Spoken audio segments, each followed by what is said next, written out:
কোরবানির ঈদকে কেন্দ্র করে অনেকটাই ফাঁকা রাজধানী ঢাকা। তবে ভিন্নচিত্র শহরের বিনোদন কেন্দ্রগুলোতে সকাল থেকেই জাতীয় চিড়িয়াখানায় ভিড় বাড়তে থাকে দর্শনার্থীদের। তবে বৃষ্টিতে ভোগান্তিতে পড়েন ঘুরতে আসা সাধারণ মানুষ। ভেতরের পরিবেশ নিয়ে মিশ্র প্রতিক্রিয়া ছিল দর্শনার্থীদের। বিস্তারিত নাইম কামালের রিপোর্ট। ঈদকে কেন্দ্র করে দিনভর ব্যস্ত ছিল মিরপুরের জাতীয় চিড়িয়াখানা। সকালের দিকে তুলনামূলক কম ভিড় দেখা গেছে টিকিট কাউন্টারে।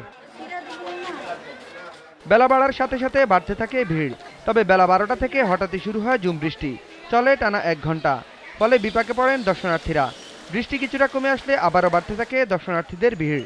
তবে শুরুতে ঘুমন্ত বাঘ আর সিংহে অনেকটাই হতাশা ছিল দর্শনার্থীদের মনে। প্রাণীগুলো মানে উচ্ছৃঙ্খল না, মানে ভয় দেখানোর মতো না। বাচ্চারা দেখতে পারবে, আসতে পারবে, ঘুরতে পারবে, কিন্তু বেশিরভাগ প্রাণী তো ঘুমায় আছে।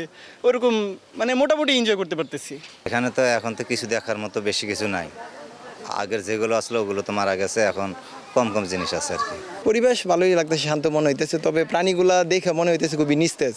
দেশের বিভিন্ন স্থান থেকে বাবা মায়ের সাথে ঘুরতে আসে শিশুরাও।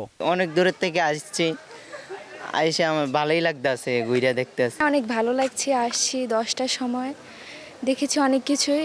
বাঘ দেখেছি, ভাল্লুক দেখেছি, সাপ দেখেছি, অনেক কিছুই। অনেক সুন্দর, মনটা অনেক ভালো লাগছে।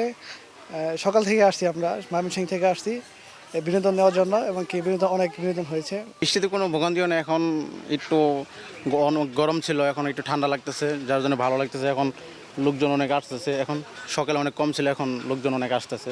এবার নিরাপত্তার কথা বিবেচনা করে হাতির খেলা সহ সব খেলা বন্ধ রাখা হয়েছে। ঈদের ছুটিতে চিড়িয়াখানা প্রতিদিন সকাল 9টা থেকে সন্ধ্যা 6টা পর্যন্ত খোলা থাকবে। Naim Kamal, GTV news, Dhaka.